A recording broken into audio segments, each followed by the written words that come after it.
Hello everyone, I hope you're all doing well. In today's lesson we're going to talk about prepositions. This is the sixth part of speech that we're going to go over. We still have one more and then we're done with the parts of speech. Prepositions are indicators of time, place, and sometimes they are part of the phrase. They are used as adverbs as well, if they start off the sentence or if they work as a linking word.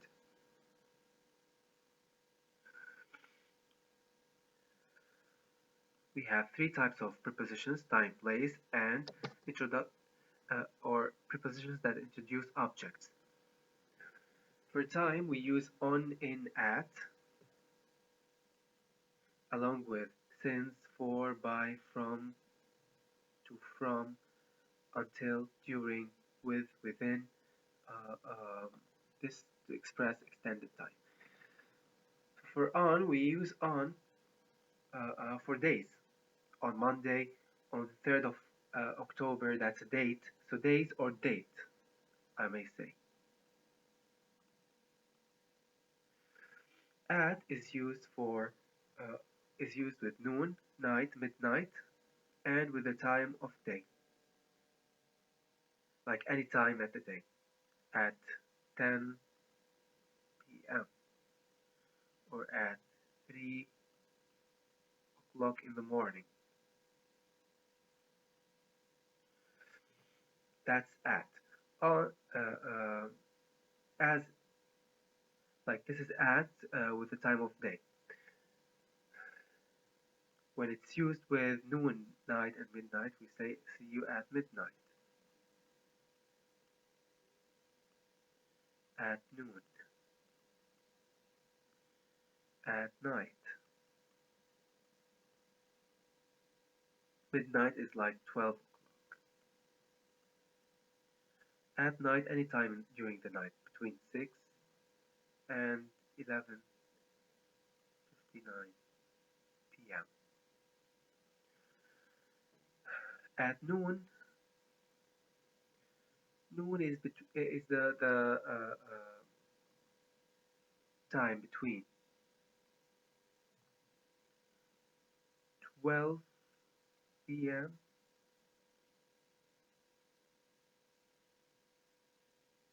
like this is noon,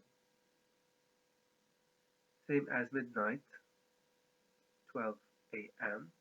This is midnight, 12 p.m. This is noon. Okay. Afternoon is the time after 12 p.m. So to be more precise, let's have it organized. So we're still talking about at, because at is commonly used, like it's frequently used. We use at with, we said, noon,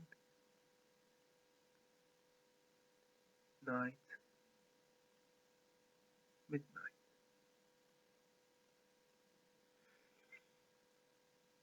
Noon is the time between, or is the time actually when the clock hits 12 p.m. That's in the morning. Night, anytime between 6 p.m. and 11:59 p.m. Midnight is the time when the clock hits 12 a.m. That's midnight. Okay, this is when we use at along with the hours at 9, at 3:30, and so etc. This is for at. As for in is used with seasons, months, years, and parts of the day. These were like also parts of the day, but rather at night, leaning towards the night. Okay. As for the daytime, we use in the morning,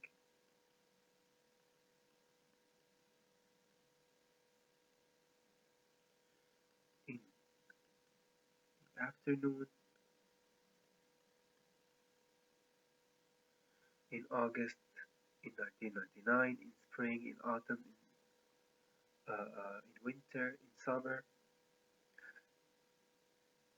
In the morning is the time between uh, 12 and 1 minute a.m. till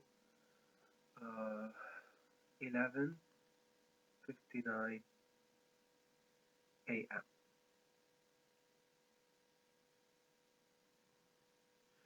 We call this 0 hour. It's when two zeros are placed. Okay, from 12 a.m. till 11 a.m.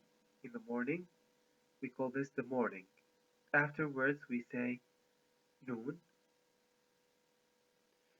Okay, after 12, after 12:01 p.m.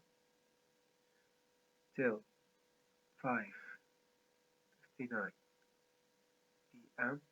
we call this time the afternoon. Okay, it's when we use in. In the afternoon, I mean between this time, between 12 and 6, and in the morning, between after midnight, and till 11, up till 11:59, up till 12 p.m. This is the morning time. Okay, I hope that makes sense. We're still talking about and on, and at. We still have more prepositions to use in terms of time. These are to express extended time. I've been working since 1995. He's been working for 2 hours, for 3 years. If I say, for example, I've been working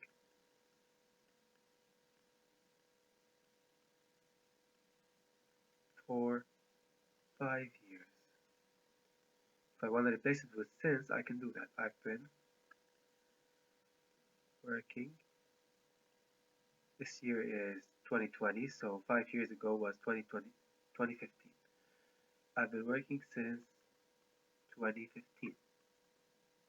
Okay, that means I've been working for 5 years.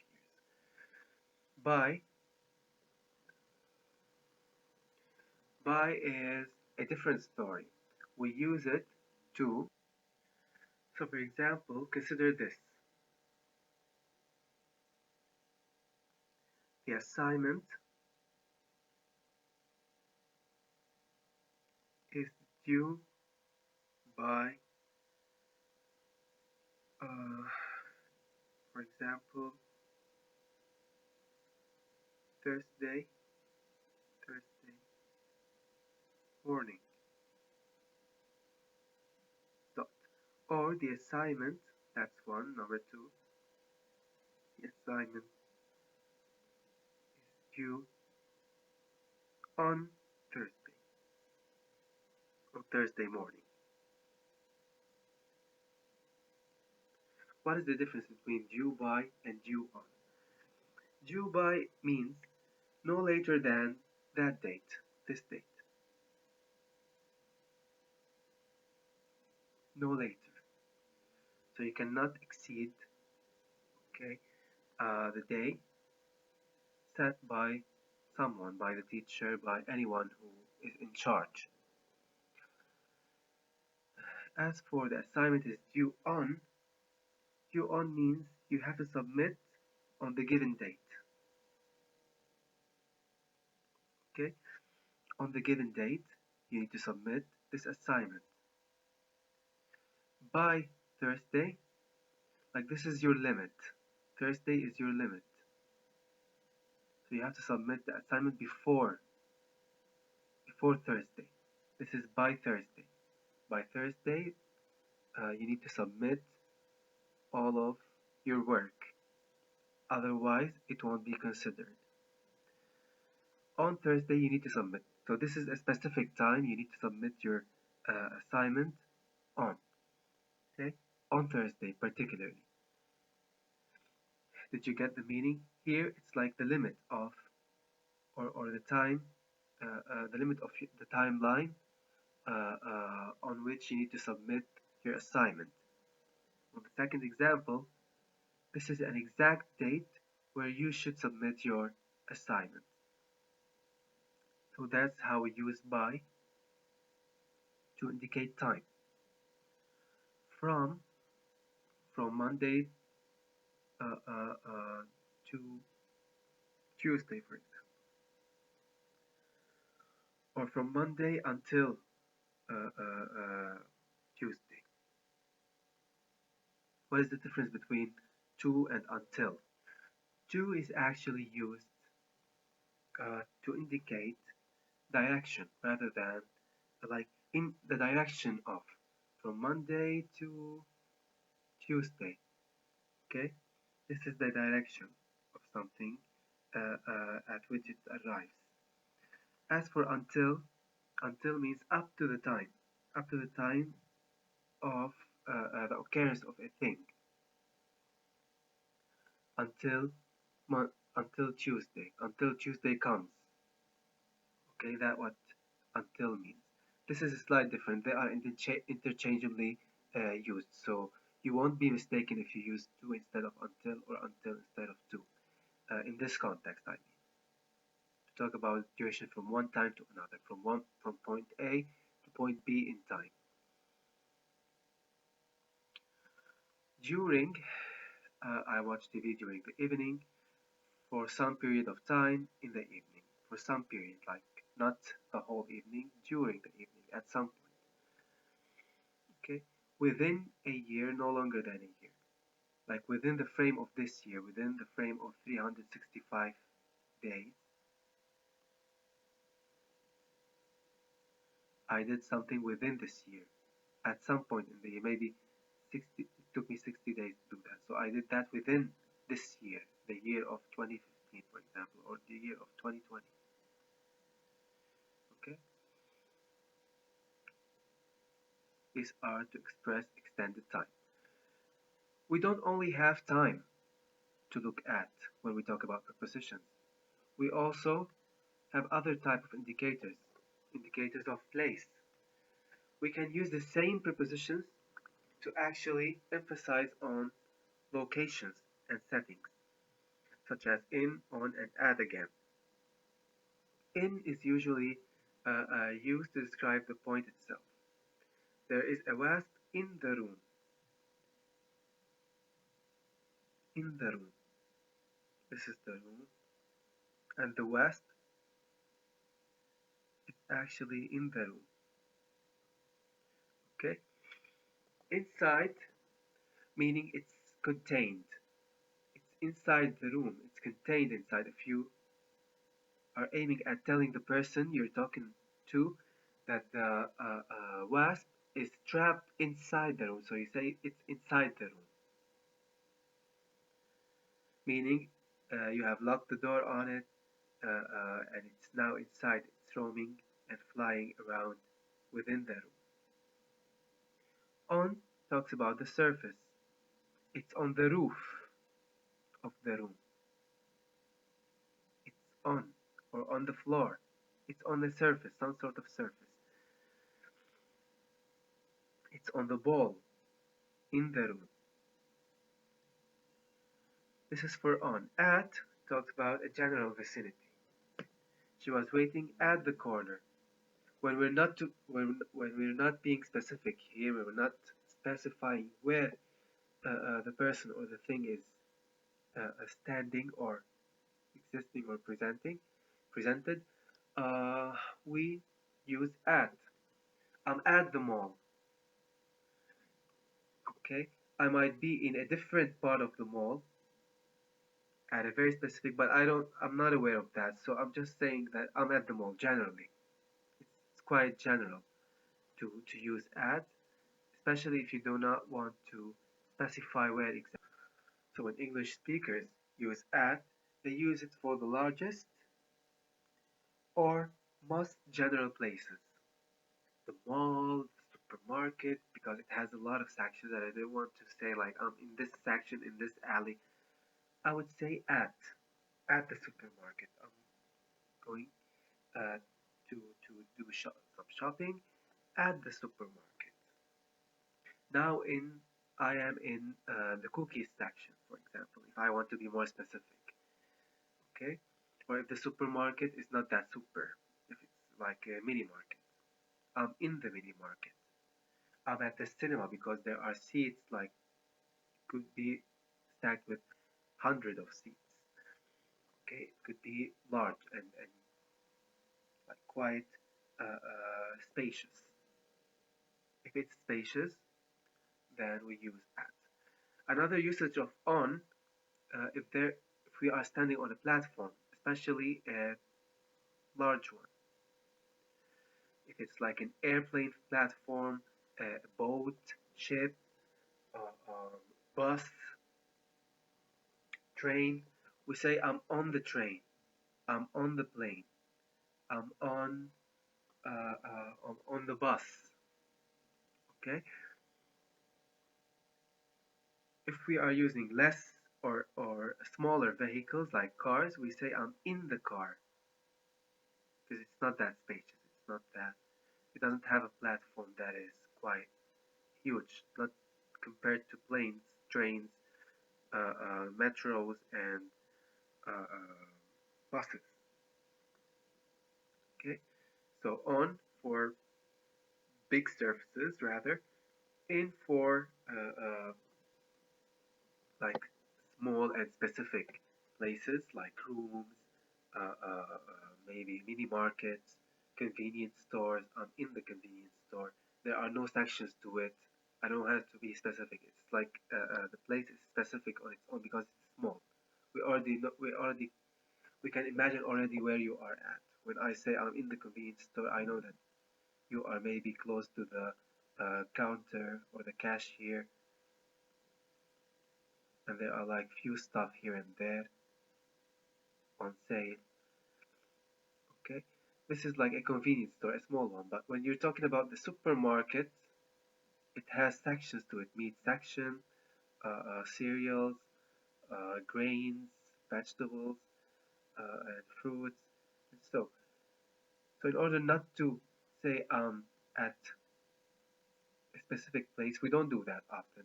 We say I'm at the supermarket. At here in platform we say on or a surface of anything. Okay, on the surface on the top of the mountain. Okay, in, on, at in terms of place. We also use over, above when the object is higher than a point.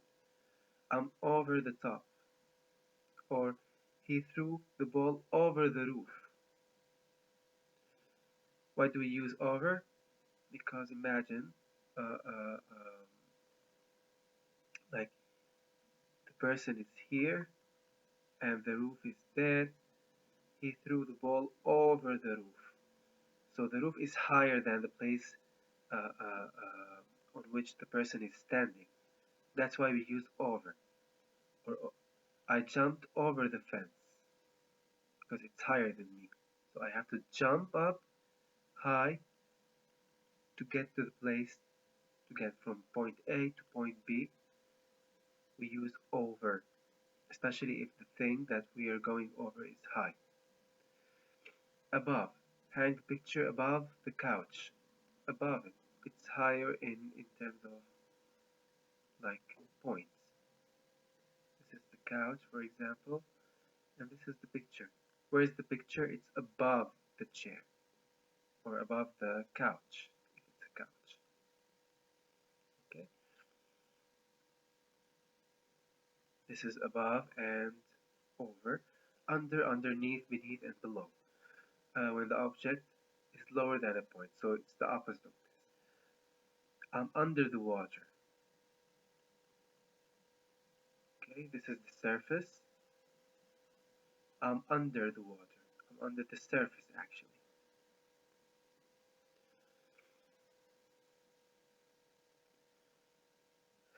Underneath, underneath is when you are covered with something.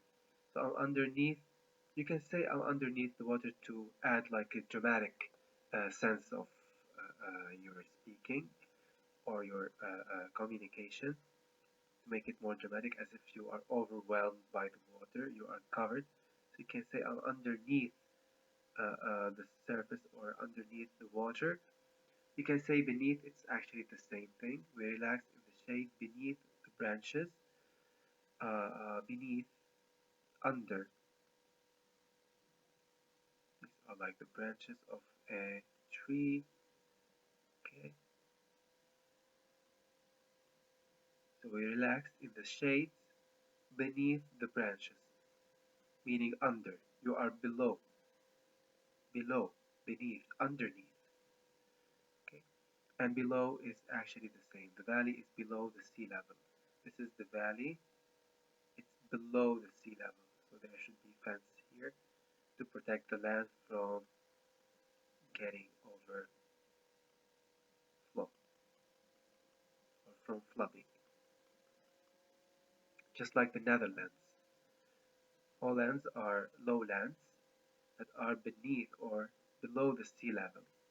This is the sea, for example, it's above the level of the land, which is quite dangerous. That's why they build fences to protect themselves from any possible flood. Another types of, or another set of place prepositions, we got near, by, next, to, between, among, opposite. Near, she lives near the school. Near the school, physically, she is near. This is her house. This is her house. And this is the school. She lives near the school. Or even she's like a few blocks away, but she still would be near the school. Okay? Like the distance is short. There is an ice cream shop by the store. By the store. There's a store here. Okay, and there's an ice cream shop by the store, so close to the store. It doesn't mean near, but it's by, like it's around. To give you more insight on the difference between near and by, because they are closely like similar. For example, when the speaker is actually talking about his location, he would say by the store, like he's very close. Near, there could be like a distance. It's mainly or generally short distance, but there is distance. There is like an intervening distance concerning this location. Okay, that's in terms of both being adverbs, working as adverbs. Working as adjectives, or in terms of being adjectives, this meaning shifts. For example, by denotes out of the way or out of the normal path, and near, however, refers to being physically close. Physically close.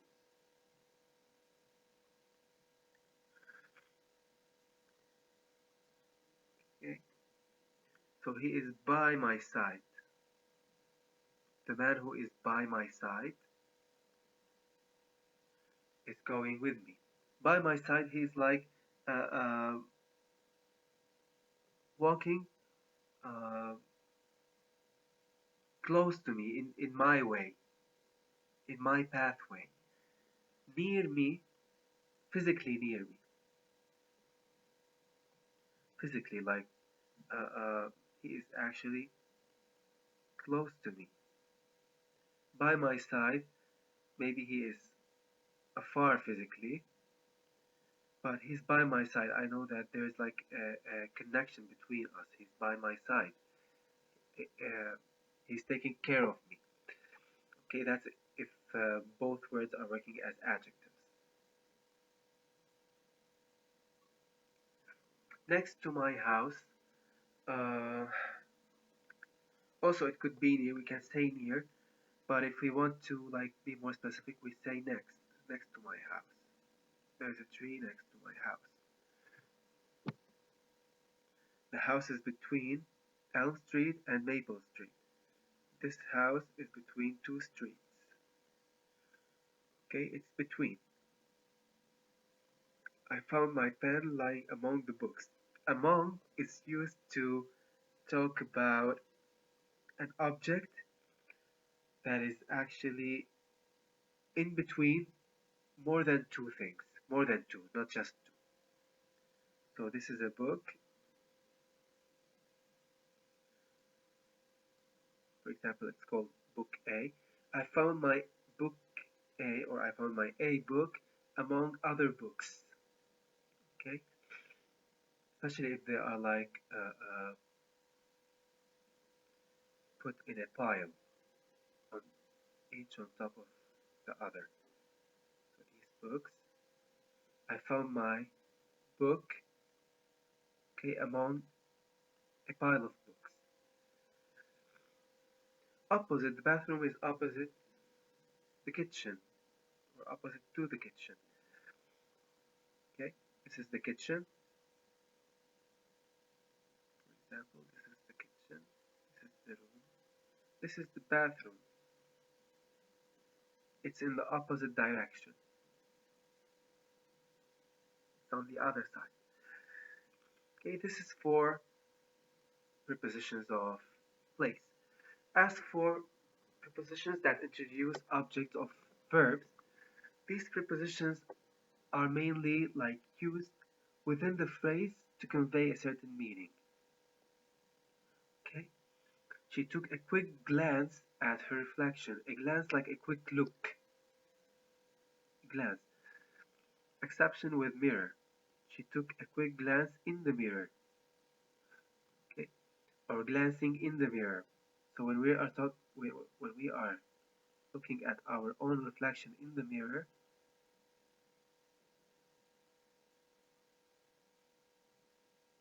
okay, this is the mirror. We say I look in the mirror, or I glance in the mirror. But if I'm looking at someone else's reflection, or I'm looking at someone, like generally anyone, it could be an animal as well, an object, I'm staring, or I'm looking at the ball, I'm looking at the ant, I'm looking at the person on the other street. That's for look, glance, stare. Okay, anything that has to do with the eyes, with sight mainly. Uh, we also use it with the verb laugh. I laugh at you. If you say I laugh on you, that means you are laughing, okay, but you're standing on the person. I laugh on you. That's how you laugh on someone. I laugh at you.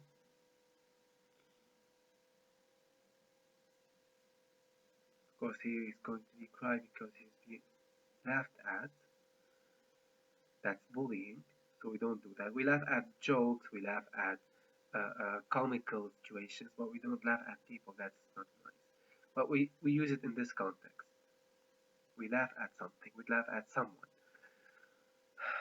Rejoice is mean enjoying or feeling happy.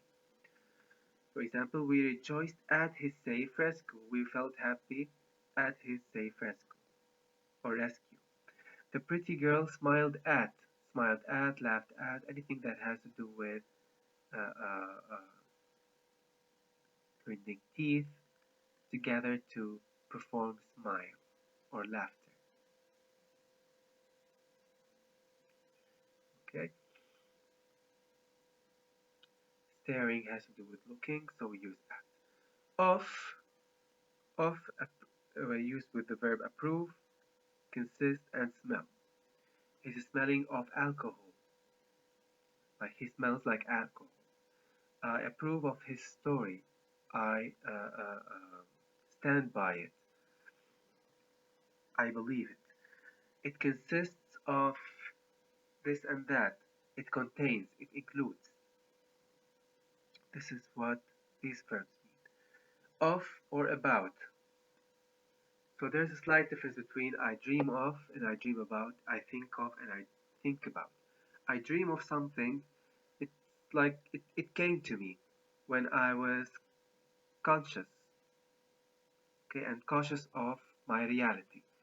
I dream about something is when I actually fall asleep and have a dream about it. Like it happens in the mind. Both happens in the mind, but mainly the dreaming about something happens when you are unconscious. Think of, also it appears like at the moment. Think about, think about it. It requires pre-planning. You need to think about it. Okay, you need to speculate upon it. Like you need to think for a long time. Think of, it just appeared to me. I thought of you today. Okay, like you appeared to my mind for a split of a second, so I thought of you. Or I thought of you when I heard this song. Like you popped up in my mind. I think about you when I heard that, when every time I hear this song. So this song, like 3 minutes of this whole song, makes me think about you, speculate on your image, on your memory.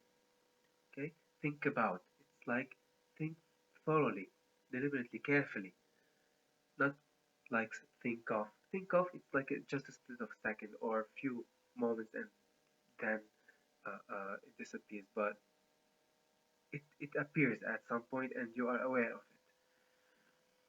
For with verbs call. Did someone call for a taxi? For someone, uh, uh, it differs than when we say call on someone. Call on someone means address him. Let him or let them come and approach. Call for a thing, call for something, or call for someone, meaning also call, but mainly by the phone, not verbally, not using just your vocal cords. So there's a helping device here with for. Hope, hope for. I hope for a raise in salary next year. That's how it is. I hope for. It's self-explanatory, I guess. I'm looking for my keys. I'm searching for my keys. I'm looking for my iPhone. I am looking for this information. I'm looking for a blue jumpsuit. I've been waiting for you. I'll watch for the babies. Watch for, like, take care of. I wish for uh, uh, an A in the in this class. Okay, like this is what you wish for. This is what you are desiring. Here are some frequently misused prepositions. Prepositions may sometimes be confused because of slang and the general informality of talk.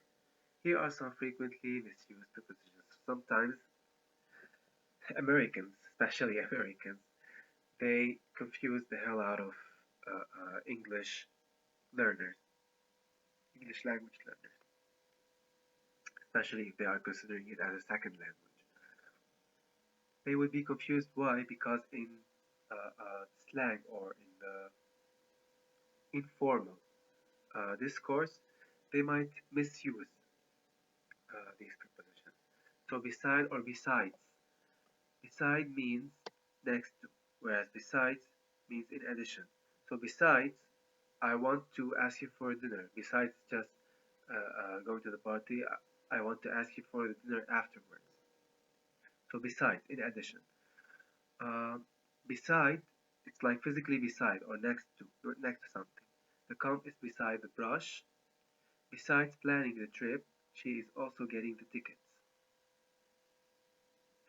So along with planning the trip, She is also getting the tickets. Between and among. Generally, between is used when two items are involved.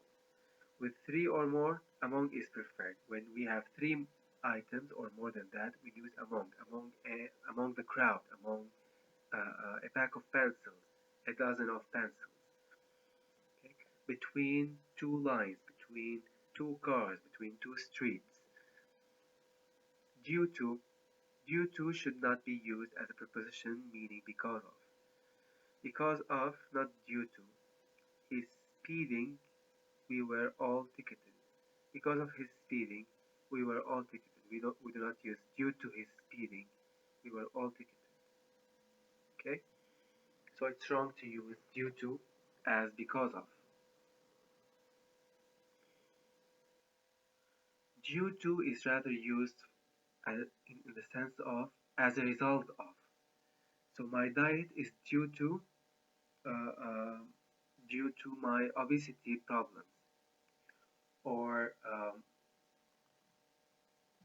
another example.